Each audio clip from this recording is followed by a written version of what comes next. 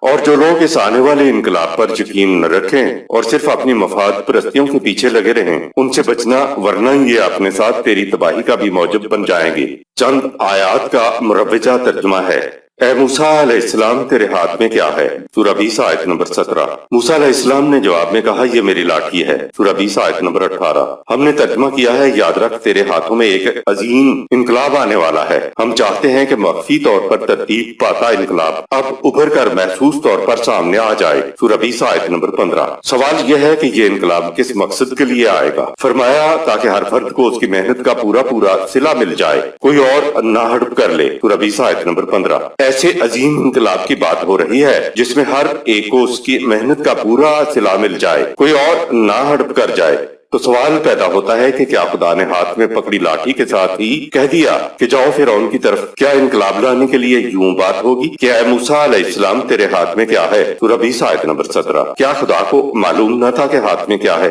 عمومی ترجمے کے حساب سے جتنا پوچھا گیا تھا وہ بتا دیا گیا کہ میرے ہاتھ میں لاٹھی ہے۔ سورہ 20 آیت نمبر 18۔ جواب کافی تھا۔ پھر بغیر کسی مزید سوال کے حضرت موسیٰ علیہ السلام نے لاٹھی کے فوائد گنوانے شروع کیے کہ میں اس سے سہارا لے کر کھڑا ہوا کرتا ہوں۔ سورہ 20 آیت نمبر 18۔ پھر آگے کہا، میں اس لاٹھی سے اپنی بھیڑ بکریوں کو ہانکا کرتا ہوں۔ سورہ 20 آیت نمبر 18۔ آیت نمبر 17۔ وما تلك بيمينك يا موسى۔ اور ندائے غیب نے کہا، اے موسیٰ علیہ السلام، غور کر کے بتاؤ کہ ہمارے احکام کو تم نے کیسا پایا۔ اے موسیٰ، تیرے ہاتھ میں کیا ہے؟ وما تلکا بیمینک یا موسیٰ۔ سورہ 20 آیت نمبر 17۔ یمین، یمن کا مادہ روب، یہ میم نون ہے۔ عربوں کے ہاں اس لفظ کے اندر قوت اور سعادت دونوں آ جاتے ہیں۔ عرب دائیں ہاتھ کو یمین کہتے ہیں۔ دائیں ہاتھ میں برکت کا پہلو بھی ہوتا ہے اور قوت اور زور بھی زیادہ ہوتا ہے۔ تو جو کچھ خدا نے حضرت موسیٰ علیہ السلام کو عطا کیا تھا، اس میں دونوں پہلو یعنی موسیٰ علیہ السلام کے لیے قوت، سعادت اور برکت، جبکہ مخالفین کے لیے تباہی کا سامان تھا۔ اسی لیے پوچھا گیا کہ اے موسیٰ، یہ جو تجھے ہماری طرف سے ہدایات، احکامات اور قوانین عطا ہوئے ہیں، ان کی قوت، برکت، سعادت اور زور کے متعلق تمہارا کیا خیال ہے؟ یہ مجازی معنی ہم نے اپنی طرف سے نہیں کیے ہیں، عربی لغات ان معانی پر صادق کرتی ہیں۔ خدا نے کہا تھا کہ ان ہدایات و قوانین اور انقلابی پروگرام کو قوت اور برکات و سعادت کی روشنی میں سمجھو اور غور و فکر کرنے کے بعد بتاؤ کہ میرے عطیہ کے متعلق تمہارا کیا خیال ہے۔ آیت نمبر 18۔ قال هي عصاي أتوكأ عليها وأهش بها على غنمي ولي فيها مآرب أخرى۔ موسیٰ علیہ السلام نے عرض کیا، بار الہ، یہ احکام میرے لیے سفر زندگی میں بہت بڑا سہارا ہے۔ میں اب انہی کے آسرے سے چلوں گا اور ہر مشکل مقام پر انہیں مضبوطی سے تھامے رکھوں گا تاکہ میرا قدم کہیں نہ پھسلے۔ انہی کے ذریعے اب میں اپنے ریوڑ بنی اسرائیل کو جھنجھوڑوں گا اور ان کے جمود کو حرکت و عمل پر ابھاروں گا۔ ان کے علاوہ زندگی کے دیگر معاملات میں بھی ان سے بصیرت و رہنمائی حاصل کروں گا۔ کہا، میرے ہاتھ میں عصا ہے۔ کالا ہے یا عصایا، سورہ 20 آیت نمبر 18۔ عصا کا مادہ عین صاد واو ہے۔ اس کے بنیادی معنی ہے ہاتھوں کی انگلیوں کا یوں اکٹھا ہو جانا کہ وہ کسی شے کو مضبوطی سے پکڑ لیں۔ لہٰذا کسی شے کو اجتماعی طور پر مضبوطی سے پکڑ لینے کو عصا کہتے ہیں۔ یہ عصا کے بنیادی معنی ہوتے ہیں۔ لاٹھی کو بھی عصا اس لیے کہتے ہیں کہ اس کو انگلیوں کو اکٹھا کر کے پکڑا جاتا ہے، ورنہ صرف لاٹھی کے معنوں میں یہ لفظ نہیں آتا۔